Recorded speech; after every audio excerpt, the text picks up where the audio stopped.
Hi everybody, it's Audrey. Welcome to day 7. It's the last day of the first week, but I'll be back again in the third week of July for the next 7 days of Summer Scrappin'. Today my guests are Cheryl Ashcraft and Orange Girl, and Cheryl is a digi-scrapper. She has amazing page layout designs, and Orange Girl is actually Donna, and Donna and I have been on a couple design teams together, so make sure you check out their channels and videos today as well. So my page today, again, I'm using some more stuff from my stash. I have some cut files. I keep a drawer of cut files that I've cut and don't end up using on a page for whatever reason. And these chevron ones over to the left, I think, are from the cut shop that Ashley Horton owns and runs. And so I'm going to try to use up those today and some other papers from my stash for this page. And so I added some white gesso to my background, and I'm just going to go through with some packaging and some mists and kind of make a colorful background here. I had my photos out there for a second. My issue with my photos, well, my original sketch, I had 2 small photos of my kids running, and then 2 other photos of them, kind of before and after the race. And I wanted to try to include all of those photos on my layout. So I'm picking up some, I already have my papers picked out at this point, and I'm just trying to pick up on some of the colors. I know you haven't seen the papers yet, but there's some pinks and blues and yellows. I thought the blue would be nice in the background because it was a nice, bright, sunny day, and the blue and yellow reminds me of that. I'm going to add in some green mists, just green splatters, because there was a lot of green in my photos as well because it was a very nice summer day, and there's a lot of grass in my pictures too. Okay, so once that has dried, I had kind of taken my banner idea and gone, and as I was thinking about banners, I was thinking about winning and finish lines, and this is some of the notes I had jotted down in my notebook, and it came to me that like a prize ribbon or a medal would be a fun little element to include. So I cut out some scalloped circles with my silhouette cameo, and I'm going to make some little ribbon pieces. So I cut out circles of different size from different pattern papers, and I'm just kind of combining them. So I thought the combination of the arrows, or these I guess chevron arrows showing direction, and the prize ribbons fit the theme of my layout really well. So I play around with this arrangement for a while, and it doesn't end up anything like my sketches. I think it was because I was trying to, the way my kids are moving in my photos, you can see how they're kind of running to the right. I wanted to make sure that, I think this is a good kind of design rule to follow, that you want the action of your photos to be, you don't want them running off the page.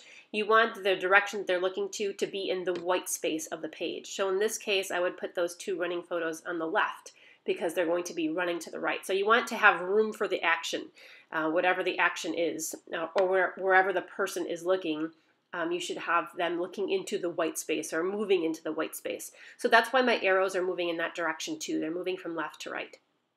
So I was having a little bit of a tricky time arranging these photos because I wanted to make sure that they were kind of on the left. All right, so I'm going to start layering these prize ribbons here. So I just have different circles, cut out different size circles. Some I punched out, some I used my Cricut for, or I'm sorry, not my Cricut, my Cameo. And I'm popping up the center circle with some foam adhesive. So I'm punching out some double-sided foam adhesive here and just popping up those center circles. And I just combined colors and patterns. You'll notice that for the most part, the circle part of these ribbons are kind of like solid or tone-on-tone colors, and then the ribbon parts hanging down are more of the pattern papers. And I'm trying to balance all these colors too.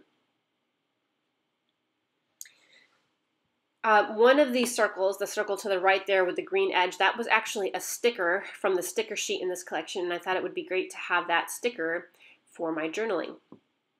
These circles, by the way, are all different sizes. So I have 5. I tend to work in odd numbers. I think that's just, Well, depending on your design. In this case, I thought the odd numbers were more visually appealing. I guess if you're going for a symmetrical look on your page, an even number might work well. So I'm just going to play around with some of these ribbons and stuff and such underneath each circle.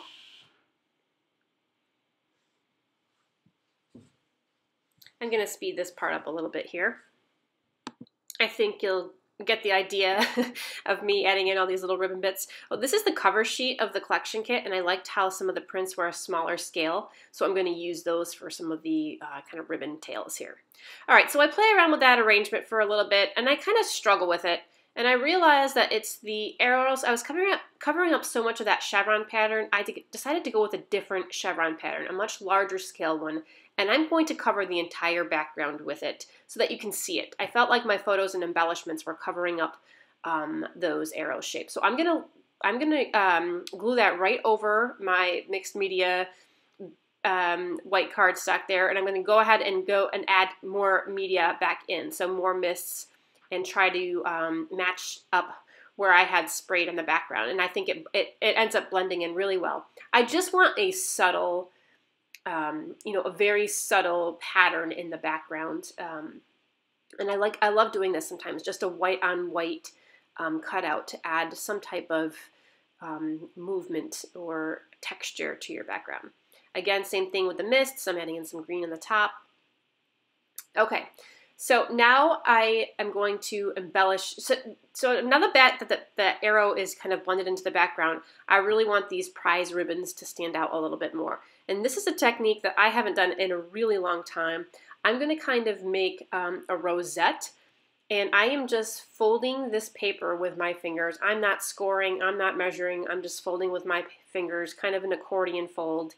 And I'm going to really embellish that one big prize ribbon there. So I take a couple strips of paper. I'm taking pieces that have lots of color in them because I really want the color to be a big part of this design. And since I have so much white in the background, and I'm just going to fold those back and forth, and I will let them dry.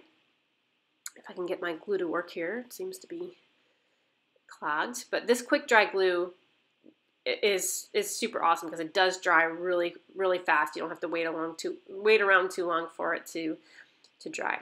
So I glue the ends together, and once those dry, I'm actually going to use a piece of double-sided adhesive, double-sided foam adhesive, to kind of help keep that circle in place. So I took off one layer of the paper, and now the sticky side is there, and that's going to help keep that secure. Now I knew I was going to stitch around these circles as well, so I wasn't really too concerned about these being super secure with adhesive because the stitching will, adhere them down permanently. I felt like I needed a little bit more contrast outside that green circle, so I'm going to back it with a little piece of red pattern paper and then distress the edges a little bit, and I think that just makes it pop off the background a little bit more. So I'm going to use a little bit of that liquid glue, dries super fast, and there I have stitched all over those ribbons. I also stitched over some of the arrows in the background to kind of, again, show that movement. So I stitched just a few lines. I think I used a light blue thread, and then I stitched around every circle of the ribbons. So you can see that my layout here has taken a total turn from how I had originally laid it out. And that was because the ribbons were just, I just couldn't get them to fit right in the cluster, and they were covering up the photos too much. So I felt that this arrangement was a better arrangement. So, and I have the kids, still, the thing that was bothering me was that my daughter's picture all the way over to the right, she's kind of running towards the end of the page, and that bothers me a tiny bit. I would have liked to have them both on the left-hand side again to show that as if they were running into the white space, but it's fine. It probably doesn't bother anybody else. I'm probably the only person it bothers. But okay, so now I'm going to embellish a little bit more, and I went through my stash and picked out some circular stickers and little metal pieces and some flair, things that I thought would fit in the center of those prize ribbons. And I just pulled out a couple other sticker sheets that I'm going to use over the photos. I do take a couple stickers that look like banner pieces and kind of stick them in with the ribbon tails underneath some of the circles. And like I said, I didn't, because these prize ribbons were such a huge element on the page, I didn't really want to do that much more embellishing. I really wanted them to be the focus along with the photos. Just a couple phrase stickers, and I have that. I usually use one photo and put most of my stickers and small embellishments on one photo, and then leave the others kind of unembellished. On the background, I found these rub-on stars that I've never used. And so, good shot of my head there. I'm just going to add a few of these pretty silver stars in the background. They rubbed on very easily. Sometimes I get worried with old rub-ons that they're not going to work or that they're going to stick to their background paper, but they came off very easily. So I like the little interest they add in the background.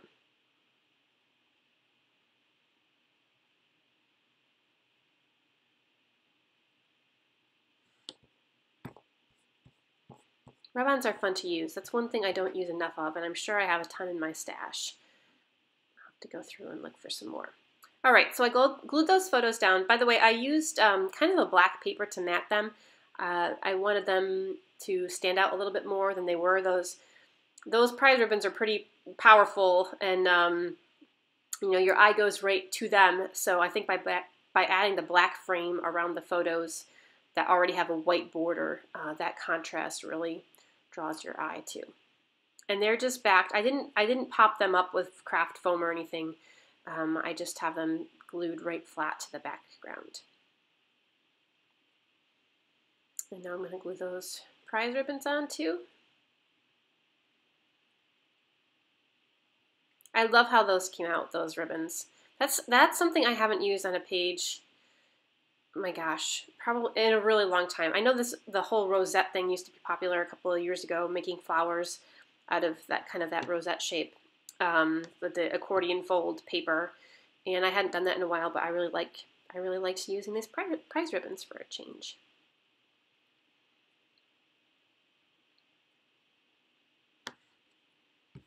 So now, and I do this to myself a lot, I've completed the page, and in this case I have left a spot for my journaling, but I feel like I kind of designed myself out of an area for a title, that when I put all these things down, I didn't take into consider, okay, where am I going to put my my title? So I'm going to play around with this a little bit. And I had these black stickers out. I love the font of these, and I thought black would be a good color.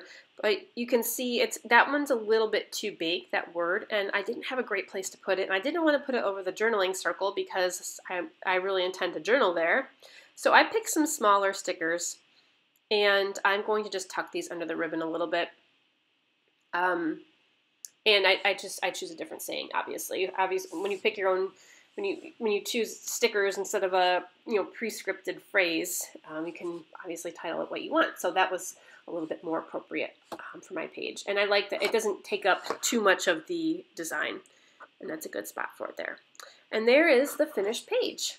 So I love all the texture and layers and little bits I put on. You can see some sequins I added to the large circle there. And then the really subtle arrow pattern in the background that helps show that direction and movement. So again, that wraps up the first week of summer scrapping. Thank you so much for joining me this week. Please go back and watch all of the guest designer videos. I'm sure that they would really appreciate a visit to their channel. And I will see you guys the third week in July, and I can't wait. Till then, stay scrappy.